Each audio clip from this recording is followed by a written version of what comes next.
Hey guys, it's me again, Baby Lavia. So watch out where I am. Lingkod-lingkod lang peg na to di ano. So wait. Karma gud ni nanay.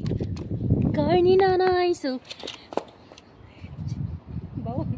Balita. Chichayaw na tawo.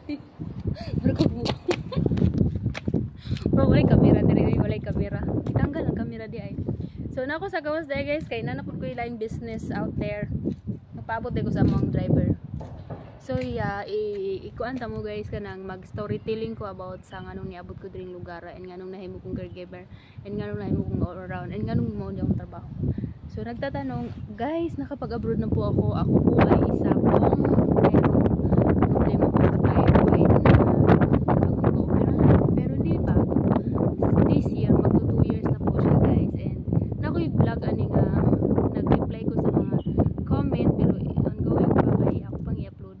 Don't mind my hair, I love my hair so much. And yeah, pag siga na upload ako diri guys, diligid mo niya akong amo. Na-return ko sa una na akong amo kay lagi di man sa inyo ila kong giuli tungod di sila ganahan sa kuha. That because of issue nga kailangan ako ni-share na sa inyo ha, para aware mo kung sige hinungdan para pod ang uban ng mga OFW nga di pod dapat mahadlok nga kung di sila dapat di mo dapat mahadlok nga nganong gi-return mo nganong muli mo sa agency. Dapat guys, lakasan niyo po ang loob. Hi Kuya Abdo, malis hi. So yun na nanan driver, di na ako makakontinue anig check ka.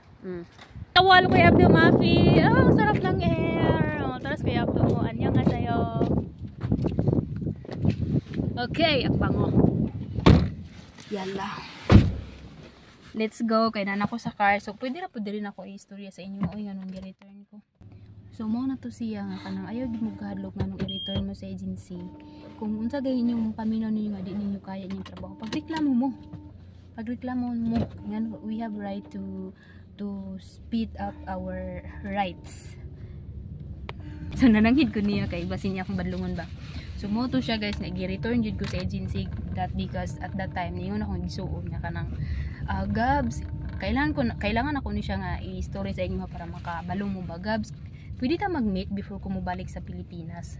So ako sad nga tanga, nananghid ko sa akong amo nga, madam pwede ko mag-day off para lang meet na ko akong manghod kay anak mo gud siya nga ganahan siya makikita na ako before siya mo sa Pilipinas. So guys, na shock na lang gyud sa iyang giingon kay تعبان ما خلوني مرض بلا ما قال. So na shock na lang ko sa iyang giringon kay nganong nasuko siya sa ako nganong ganahan mo ko ganahan man ko nga kanang mag-di-off nga ni ari mo magtrabaho. Wala ko intention ato guys kung dili makikita gyud sa akong igsuon niya. Ang sayop lang nako tunga time no kay kanang ang akong pagka-deliver niya istorya kay nangayo ko di-off. Is dili gid unta dapat niingon tanga. Madam kanay haba di-off. Beside naman na sa ato ang kontrata pero wala man gud na diri i-declare gyud sa Middle East na nadri di-off. So sayop gyud to nako guys nga nay nato ang story. But nagstay ko dito 1 month and 2 days ko dito guys, but oh my god, alhamdulillah, I work so hard and I do my best. Ganahan sila sa kuha guys, it comes sa trabaho. Siyempre I'm so proud nga tanan na kong ganahan sa kuha. So yun na nga, ang nabikla na mo ato kay kato na ngayon like di-off no. So ayan na, nasa labas po ako.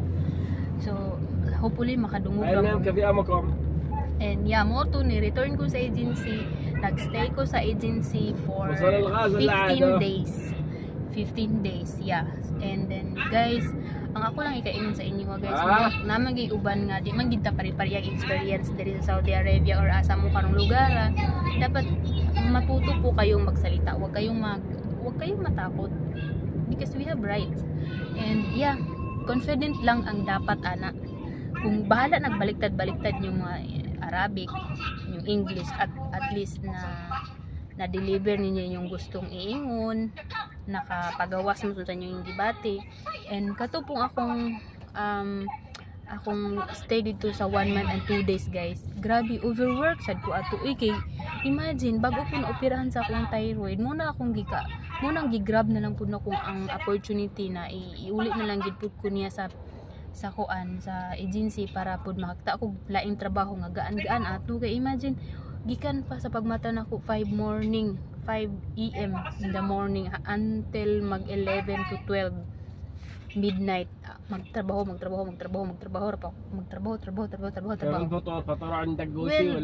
di man sa ingon nga nagreklamo ko pero sa ato among good is 8 hours naman gud dapat atong oras nya kay dito kay gamay akong pahuway nya nag-care pud ko ba kay ako ang liog bago sad ba pud ko operahan mo. Hello. So yun na nga guys, nag-care pud ko sa akong galingon kung unsay kakayahan ako nga mabuhat ning trabaho. So ang akong gibuhat madam kung dili man ko nimo papadiopon final ano to nako. Kung di ko nimo papadiopon madam, iulin lang ko sa agency. So mao na to siya nga murag nag-rigor sa dang utok ni madam, ipapauli na ko niya. So mao nang naabot ko diri ra gyud. So thanks God, alhamdulillah ganahan ko sa akong trabaho and yeah, ganahan ko sa akong trabaho karon na happy. Ganahan I love around me. I love basta ganahan ko diri ay na-enjoy ra ko. And yeah, na mga times na magsira sa imong mood pero di na to na siya i-mind kay di man na siya dapat i-consider na to no naman ta diri para to earn money. So yun na nga guys, huwag kayong matakot na istorya kung unsay dapat istorya. As long as na istorya niyo, go for it. Kung pamilya niyo your rights, go for it. Huwag kayong mahiya. And ang i-share ko lang nung nana ko sa agency, nag-stay ko dito 15 days. OMG, I was so surprising nga na di ang ma-return sa agency. Pero yeah, magtrabaho ka nga walay sweldo pero for me experience sa pud na ko kay para sa dino manatay mailhan nga tao. And ganahan pud ko sa approach ni sir kay nindot sa dayang approach sa ako. And nung una talaga kinausap niya ako sa sakyanan on the way to road sa iyang house kay wala man ko niya gipapuyo dito siyang accommodation kay ako ra usa. I still like this Yeah, iya akong giprangkahan nga kanang you're not here to be, you know, ganyan but wala jud ko istorya to ay kay kanang gi-accept na ko nga that day ako agad tong sayop. Wala ko sa right na mag reklamo pero ginawa ko yun kasi nakikita ko lang naman na hindi pa kaya sa katawan ko dahil may opera lagi ako. So yun na tanan na mga istorya niya like wala ka diri para magingana o wala kay right na mag complain, wala kay basta tanan pero naghilom ra jud ko kay kanang di pud ko ganahan og samok. So gidawat na ko tong mga istorya ni sir but in the end guys kay alam mo ba kung anong sinabi niya? Makaka-proud ka talaga kasi sabi niya.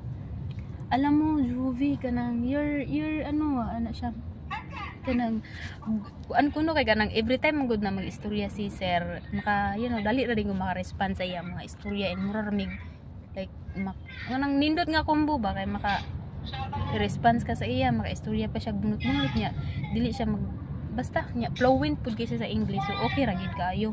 So mo to ana siya sa kuha kanang I was being kuno mistake nga naghuna-huna kuno siya sa sayop daw ang iyang hunahuna sa ko ang ingana kay at the end guys kay niingon magud ko niya nga I have problem with like this na that's why I'm looking for kanang work na dili over ba kay kanang nagtan-aw lagi ko sa akong kugalingon kay mahalot pud ko nga mamugahat.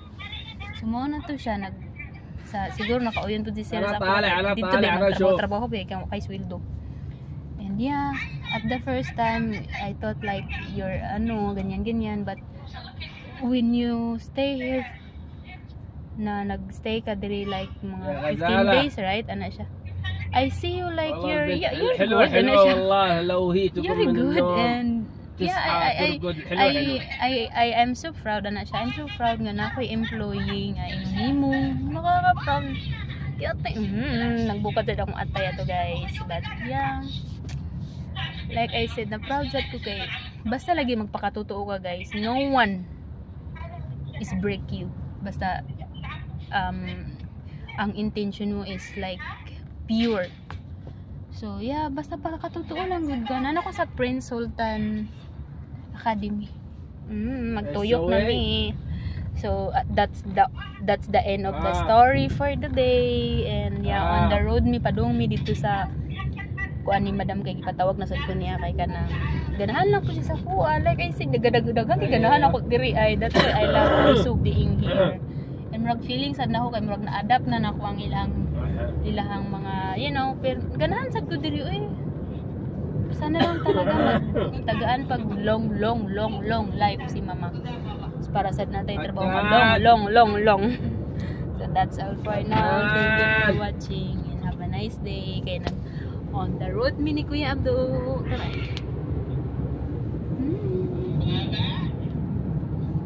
Tara. So, taas ng story ni life ni So, muna to basta magpakatotoo lang and don't be doubt to yourself. Kay kanang once na kay doubt sa imong kugalingon guys. OMG. Wala ka pong wala kang I mean, kung may doubt ka sa sarili mo, hindi mo po kaya kunin yung dapat mong kunin. Kailangan buo hayaan nyo na nagsasalita din siya, ako rin nagsasalita sa inyo. So dapat lakas loob and kapit lang gid sa Ginoo. Sa akong experience at the end of the day sa mga past na ko nga year and month and days, kung di ka mo sampit sa Ginoo guys, you're nothing. So Ginoo ra gyud ang nakabalo sa tanan. So pray first before doing task. That's all for now. Thank you for watching it. Have a nice day. Naday ko diri I'm living there at the back at the Guksi. Yeah. Mo na diha ang road. Diha ko nagstay, diha akong amo and nako diri sa to cinema. Ayan.